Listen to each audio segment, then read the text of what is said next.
Okay, chapter 15, Pontius Pilate. One day, the centurion Cornelius proposed a fresh solution to the problem of Jew versus Roman. Pilate, of course, was more than curious, but all Cornelius suggested was intermarriage. Pilate was sure he had not heard correctly. Then the centurion broke his glad news. An imperious Roman, had surrendered to the charms of a Jewish girl from Caesarea, and they planned to be married, with Pilate's permission, of course. It was quite the only solution to Judeo-Roman antagonisms, Cornelius twitted. Pilate assumed he was jesting until the centurion presented his bride-to-be. She was a striking girl of 17 who Pilate already knew well as one of Procula's palace attendants. Cornelius claimed she would have no trouble lowering the raised eyebrows of the Caesareans. The city's Jewish community frowned on marriages between the chosens and the pagans, while Gentiles in the capital were just as convinced that Cornelius would demean himself by such a misalliance. Though startled and somewhat skeptical, Pilate would deny nothing to his favorite, and so approved the marriage. He could hardly blame his officer, for he himself had been noticing the girl's charms. The wedding was a discreet compromise between a Roman civil marriage and the Jewish ceremony, which apparently satisfied those attending the nuptials, the first social mixing between Jewish and Gentile elements at Caesarea in anyone's memory. The couple had settled their religious differences by simple inertia. Since Cornelius was just as skeptical as Pilate about the deities of Roman mythology, he believed in nothing supernatural. But his bride, as a good Jewess, had a strong faith. And since something is usually better than nothing, Cornelius promised to let his wife practice her religion unhindered, with the stipulation that she not try to make a Jew out of him. They had not yet agreed on how their children would be reared. The secret matchmaker in this unlikely romance was Procula. She did not want her role as a matter of public knowledge, for fear it might embarrass her husband. But since the bride had been one of Procula's favored attendants, it was she who first introduced her to Cornelius, and then watched the romance ripen into marriage.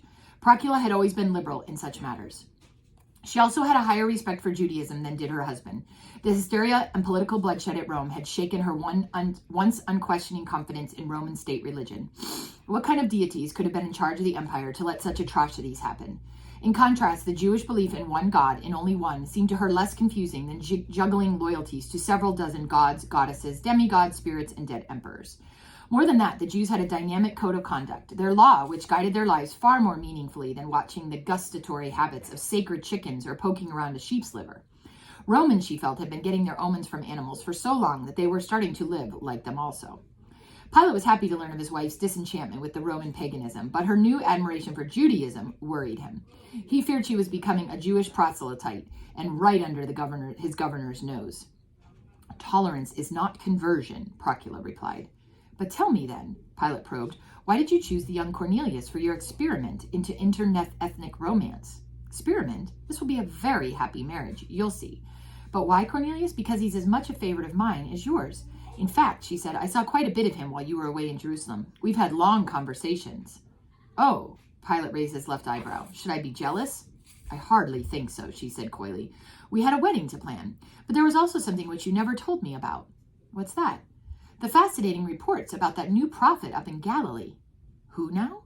He grumbled. What Pilate needed least at the moment was a new prophet in the land. He's called Yeshua. Oh, him. Yes, I know about that Jesus. He seems to be some kind of faith healer. More than that, apparently, Procula said. While you were in Jerusalem watching the Jews prepare their Passover Seder, this Jesus provided his own kind of Passover feast for more than 5,000 people who were hearing him teach near the Sea of Tiberias.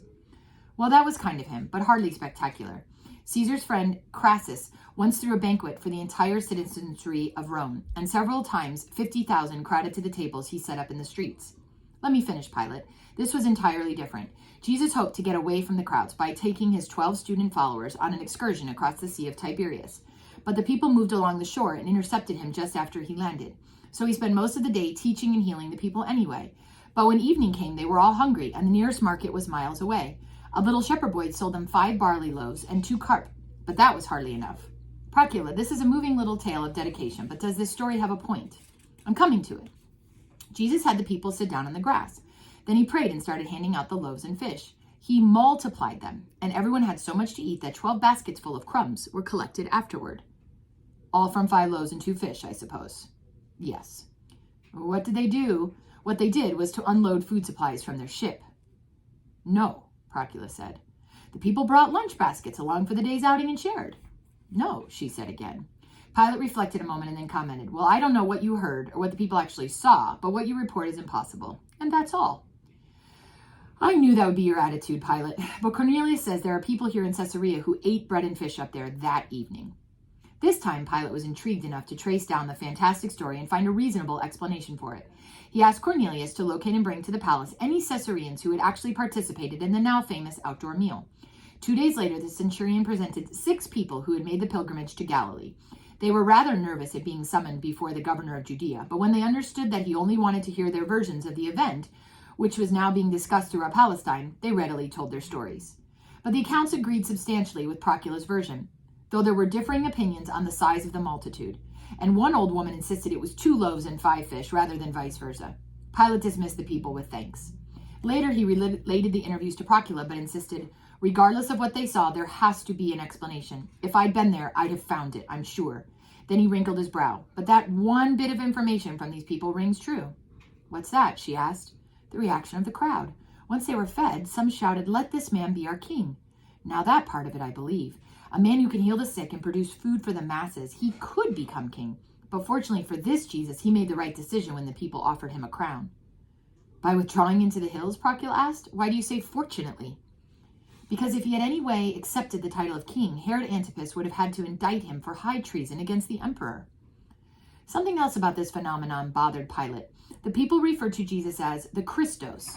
He knew that this meant the anointed one, but he was startled to learn that it was merely the Greek translation of the Hebrew term Messiah. Messiahs were dangerous to Rome. Throughout 32 AD, Pilate scanned every straw in the winds from Rome, and the news was very discouraging. Tiberius remained in his self-imposed exile on Capri, except for one sailing excursion up the shores of Italy to the mouth of the Tiber. Here he landed, and Rome prepared a glittering welcome for the returning emperor, only to learn that Tiberius had changed his mind and returned to the rocky solitude of Capri. Tongues wagged that the lusty princeps could not stand being away from the lewd games he concocted in the villas and groves of Capri. But Pilate was skeptical about the gossip. Would an embittered 72-year-old actually engage in such gymnastics, especially when his only real appetite now was for revenge on the partisans of Sejanus? Since the prefect had fallen in late 31 AD, most of the treason trials took place in 32. Pilate learned that the actual reign of terror had ended in the weeks following the execution of Sejanus, when senators finally wore themselves out attacking each other. But now the more orderly trials were taking place. Typically, a letter would arrive from Capri, charging some high official with complicity in the Sejannian conspiracy and supplying what evidence there was. If the Senate found the man guilty, he was executed or allowed to commit suicide. The innocent, fewer in number, were acquitted. In the judiciary storm sweeping Rome, Pilate found one fact abundantly clear. Friendship with Sejanus, once an asset, was now a mortal liability. Many prominent Romans were living, like him, in daily dread of being cited for maiestas, treason against the state and emperor. And that's the first part of chapter 15.